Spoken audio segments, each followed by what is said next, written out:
Okay, we start the fiberglass molding process here. First layer, putting down resin, layering up cloth fiberglass, and then chop mat.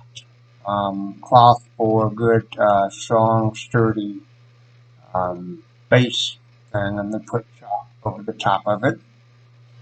In one of my other videos, pre-molding of the Cujo project, you can see that I did a card flange, card and tape, just putting it in the clay and pushing in the form to make a homemade flange on it, and just proceeded to use that as a separator between the two halves of the mold, and just doing the basic layering of fiberglass with auto body resin and cloth and chop mat.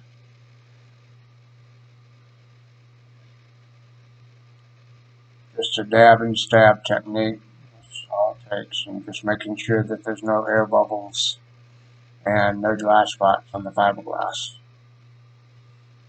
Completely get saturated in soap. Had to go about 5 layers deep on one side. I did probably about 2 layers each time, and did this about 3 or 4 times. So I think in total it was 6 or 8 layers of fiberglass per side.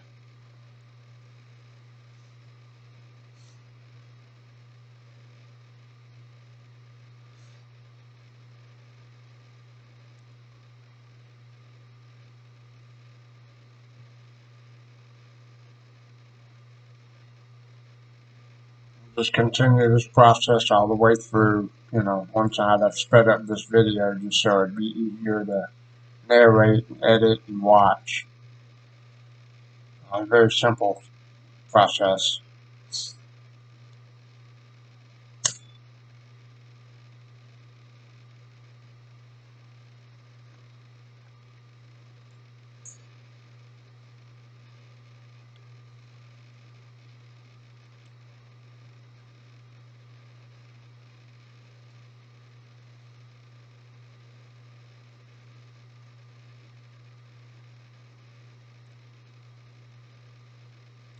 Technique was to kind of do a switch around between the 2 layers, do a fiberglass cloth first, then put a chop layer on top, then put a cloth layer on top of that, chop cloth, just kind of intermix the two. And at one point I think I put a double layer of chop in between a couple layers of cloth to test and see how good and resilient that was, because the difference between chop and cloth is cloth has a stronger bond to it overall than chop itself. Now, I know I wasn't wearing gloves and a mask. There was a lot of ventilation in the shop. I had a fan going, so I wasn't worried about the fumes and that type of thing. But, just for safety's sake, I do recommend people do wear gloves and proper, ventilation masks that you use for, like, painting or something like that, house painting or something like that. At some point, I did have to put on gloves because I usually dab with one hand. I lay with the other, lay the fiberglass up with one hand. technique to do that, so I don't get the fibers everywhere and the resin kind of stays in place.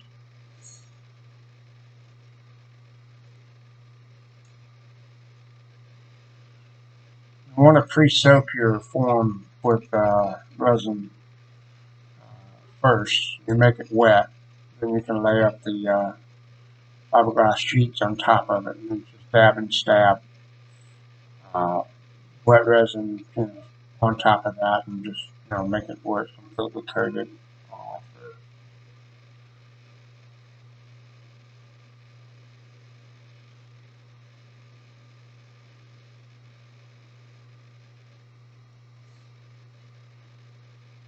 There'll be a point coming up here where I've actually, in making that flange that I made with the cards and tape, prior to doing this, I did learn a little bit of a lesson by having made a mistake. I was trying to find metal shims at the hardware store to kind of put those in and make a proper mold, shim divider, but I couldn't find any shim that was thin enough for using that. So I had to improvise and kind of okay, I'm gonna use deck playing cards and stick them in the clay and tape them together so to make a flange line. There's a video on here that shows that process.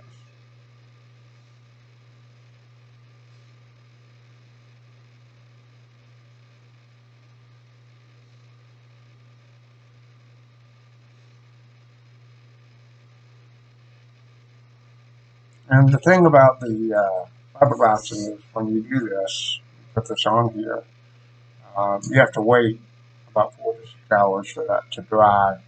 There's people will say you can do it when you can add more fiberglass when it's tacky and wet, and it's better to do that. I kind of did both. I waited a few hours, went out and about 2 3 hours, went out, touched it. If it was sticky, I'd start adding more and keep building it up.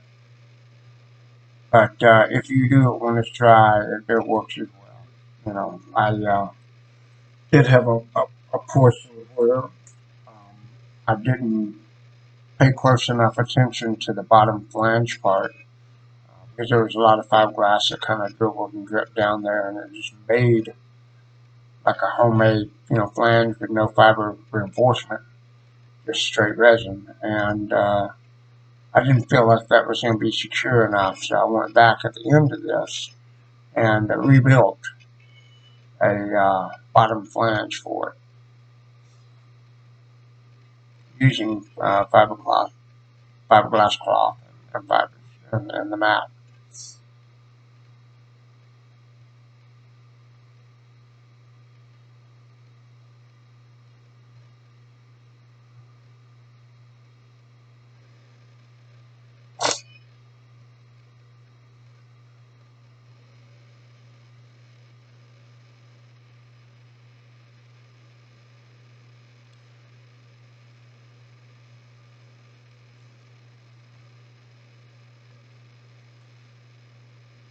That's a fiberglass cloth. That's what I was first talking about, where that's actually like a thinner woven, so it gives like a stronger strength to um, the whole thing.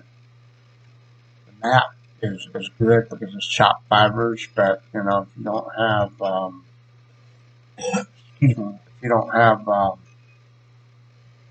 good structure on there, um, the cloth is what gives a reinforced strength.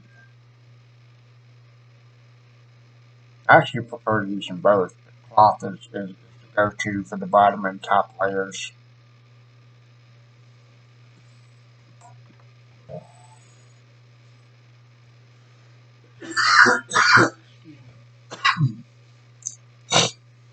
I'm doing this right about here. I did notice that my card flange was starting to get a little bit weak and starting to flop. And I started getting frustrated because, I put this on, and then the flange, I was afraid it was going to lean and not set straight.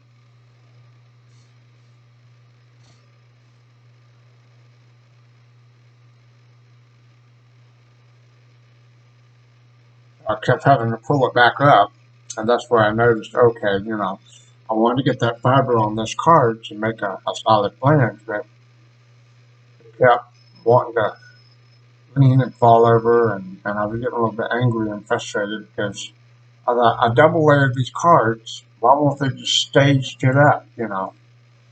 So, but it was the weight of the resin and the cloth adhering to the cards and the tape that caused that to kind of slouch over. And you'll see I did a little bit of a redneck remedy here where I improvised, kind of thinking real quick, okay, I've got to support this thing. How do I do it? And you'll see that here in a minute.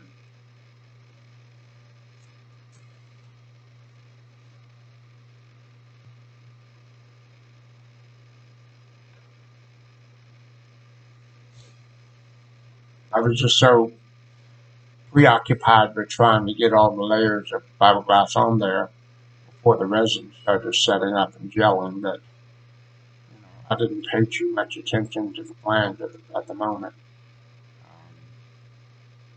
It wasn't until I got back up in that area that I noticed that. It didn't do it on the front and the sides. It was just right there at the top, right there where I had my hand. And I just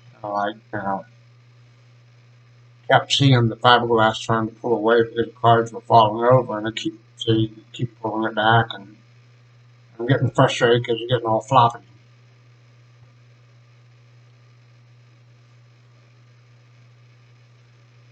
That's why I didn't put the audio track in this video. See, I take a paint stick, and I thought my initial idea was, okay, I'll duct tape a paint stick behind this, and that'll give it some rigid support structure. But that didn't work. So here I am having a little hissy fit and just kind of, okay, I'm just not going to get mad and finish this off. Get back to that. That's one thing about doing these big projects. When you do them by yourself, it's always good to have a second person, if you can, to help you, second set of hands. Because if you run into a problem like that, you can have somebody else actually work on that while you're doing something else. When you're doing it by yourself and you're trying to do something and get it done, and then you got something just, kind of comes in and goes, okay, we're going to, mess this up for you. We're not going to cooperate and play nice. It gets very frustrating, agitated. So, you have to figure out, okay, what do I do? Do I just stop right here, fix that problem, or do I just continue what I'm doing and fix it later? And I was more worried about the fiberglass setting up and gelling and wasting it rather than that particular thing at the moment. So I want to go ahead and finish this off.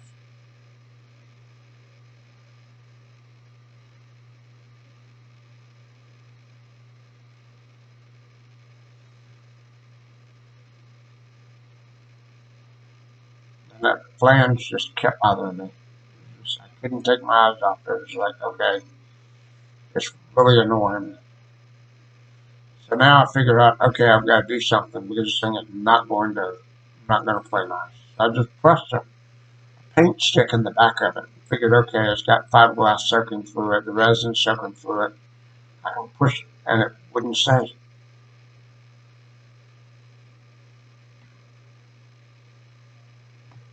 So I think, okay, I need more duct tape.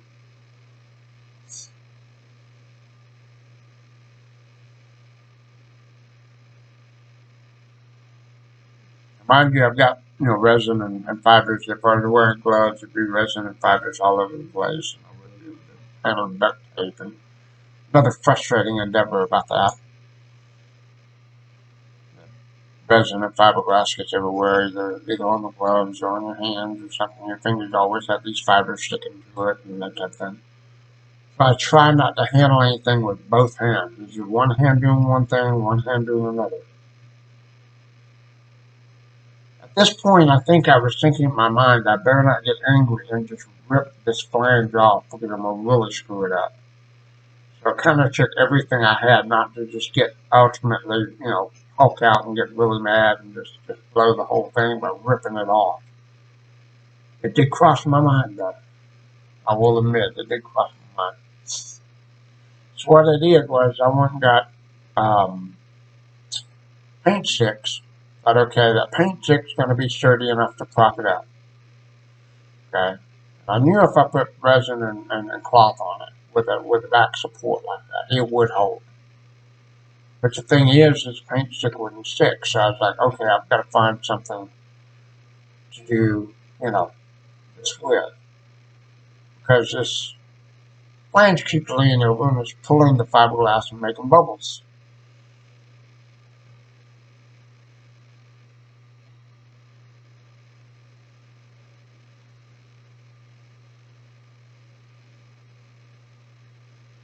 And it's about this point I'm just cussing and fussing, so that's why I didn't put an audio track in this video, because there was a lot of bad language that, people don't really need to hear. That happens. Sometimes I forget I'm recording and lose my temper and just start, saying a variety of curse words and, you know. So here I take the board and I think, okay, I'm going to prop this up using this board. So, put the board on the back side that's not done, prop it up, it hangs up. Okay, there it is. It's fixed. So now I've got a rigid support with a paint stick holding that flange up. So when it dries, there it goes. It's that. Thankfully, I didn't have to do it over the entire thing. I did have to take it in the front right here. See how that's floppy? I noticed that, okay, it's shifting on me. The flange line was actually moving over. So, okay, what do I got to do? Take another paint stick and I press that into the clay on the one side.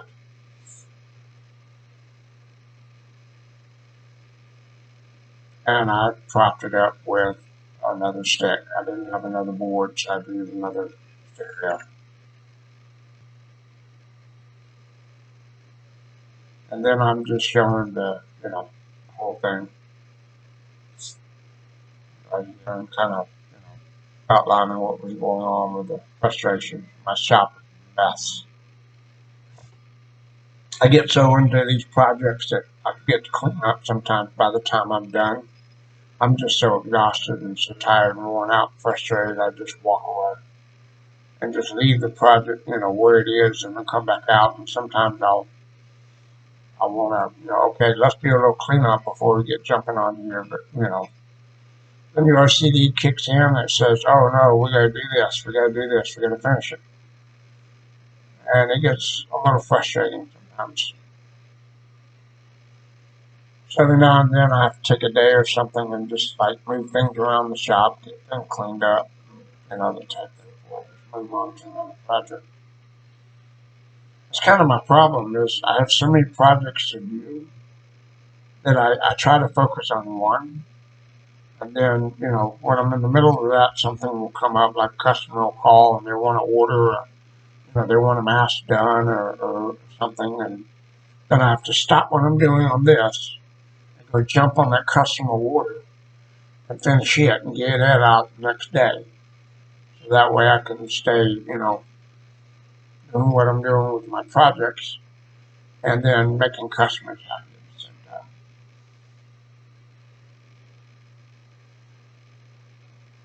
So basically what we're going to do is just kind of wait for this to set and dry. And, I'd already made a mold piece for the nose there. So I could, make noses for each one. And then just set them inside the fiberglass mold. Make them out of resin and set them in the fiberglass mold there. prior to pouring the foam. Which when I do that, I'll have a detailed video showing that. So basically, it's just kind of a setup where it's pretty much all done. Just finish it off.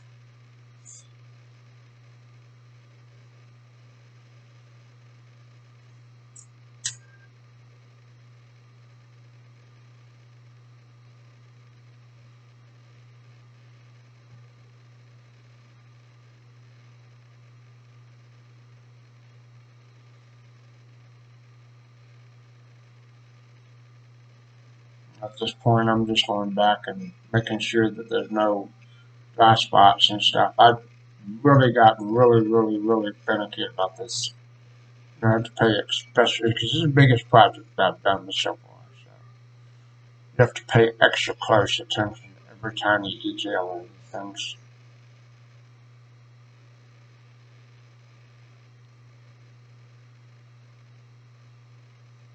There we have it. It's pretty much finished. Wait for it to dry before moving on.